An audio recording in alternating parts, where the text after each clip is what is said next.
बिस्मिल्लाहिर्रहमानिर्रहीम अस्सलाम वालेकुम। Welcome to civil citator. और आज का टॉपिक है alternate dispute resolution.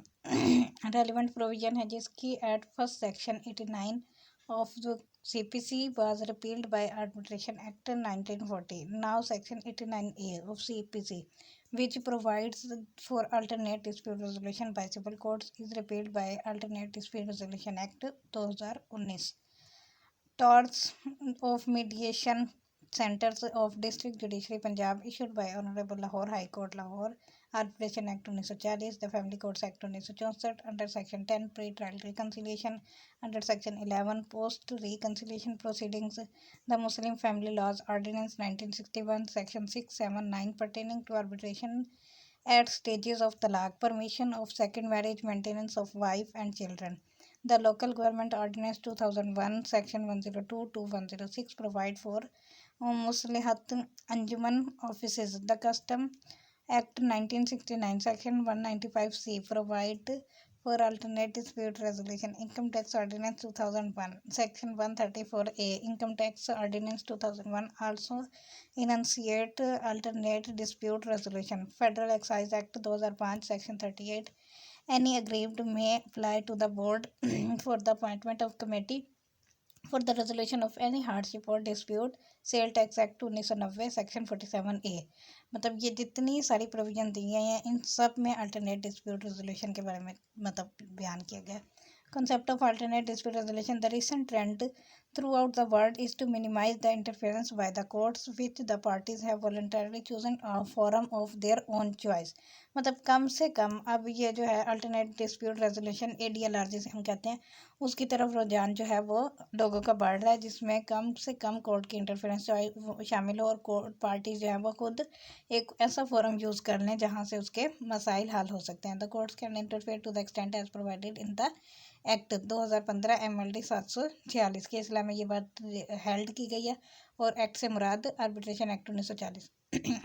It is emphasized that expeditious and inexpensive dispute resolution is the lifeblood for a vibrant economy and inevitable for economic growth and process. The courts have a crucial role to play in ensuring that the commitments made between the parties are honored and implemented. It is the duty of courts to promote certainty by enforcing the binding commitments made by the parties। 2015 MLD 746।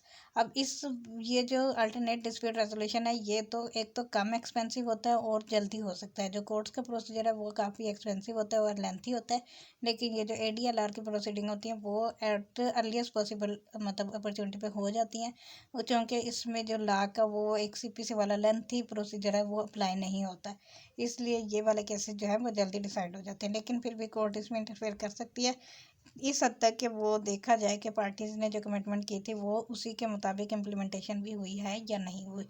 मतलब arbitration के तहत अगर कोई फैसला होता है तो उसको अवार्ड कहते हैं और अवार्ड को फिर अगर कोर्ट से ऑथेंटिकेट करवा लिया जाए तो उसे रूल ऑफ कोर्ट कहते हैं।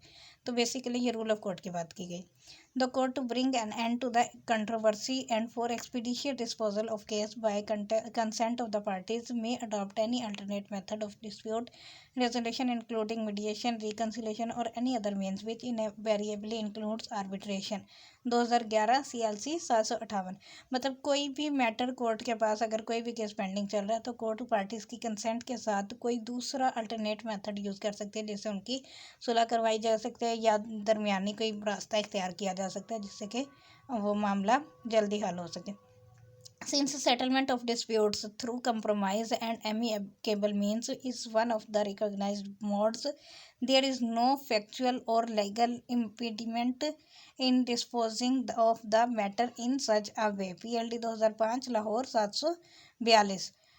अब सेटलमेंट ऑफ डिस्प्यूट जो है वो कंप्रोमाइज़ के ज़रिए हो सकता है या फिर मतलब कुछ वो जो होता है ना गिव एंड टेक के ज़रिए आसान तरीके से कि वो कोई पार्टी एक अपना कोई राइट छोड़ देती है या कोई अपनी ड्यूटी परफॉर्म कर देती है तो वो इस तरह से मतलब दरमियानी रास्ते के ज़रिए मामलात हल किए जाते हैं। इसमें ऑब्जेक्ट इसका क्या है जी? Dispute resolution in such a way not only relieves the parties of expensive and lengthy agonizing litigation, it also saves the valuable time of the court। PLD 2005 Lahore 742। ये जो है वो पार्टीज के लिए एक तो लेंथी प्रोसीजर से बचा जा सकता है, लिटिगेशन कम हो जाती है और कोर्ट का भी टाइम बच जाता है. It is now a universally accepted method being followed as a less expensive, less time consuming, less cumbersome, and ultimately a fruitful and beneficial mode commonly known as ADR, Alternative Dispute Resolution, PLD 2007, Lahore 581. ये पूरी मतलब generally पूरी दुनिया में ये method adopt किया जा रहा है. कोर्ट्स के लेंथी प्रोसीजर, एक्सपेंसिव प्रोसीजर को छोड़ के ADLR की प्रोसीडिंग की तरफ मतलब रुझान जारी है. No bar to ADR proceeding after dismissal of application under Section 34 of Arbitration Act. Even after dismissal of application under Section 34 of the Arbitration Act, law does not prohibit to resort to any method of alternate dispute resolution, including and not limited to mediation or arbitration at any stage of the proceeding. 2011 CLC 758. मतलब पहले court ने कहा कि आप arbitration के बजाय parties arbitration के पास गई, लेकिन वो आर्बिट्रेशन वाली प्रोसीडिंग नहीं हो सकी या वो जो है उसका मतलब डिस्पोजल हो गया, तो उसके बावजूद भी ADR की प्रोसीडिंग हो सकती है. कोर्ट दोबारा अल्टरनेट मेथड यूज़ कर सकती है. मतलब आर्बिट्रेटर के अलावा, एक तो पार्टीज ने खुद रेफर किया आर्बिट्रेटर को, उसके अलावा भी कोई एक ऐसा बंदा अपॉइंट किया जा सकता है जो कि उन दोनों पार्टीज को बिठाए, उनको सुने, उनकी सुलह करवाए और उनके मामला को हल करें.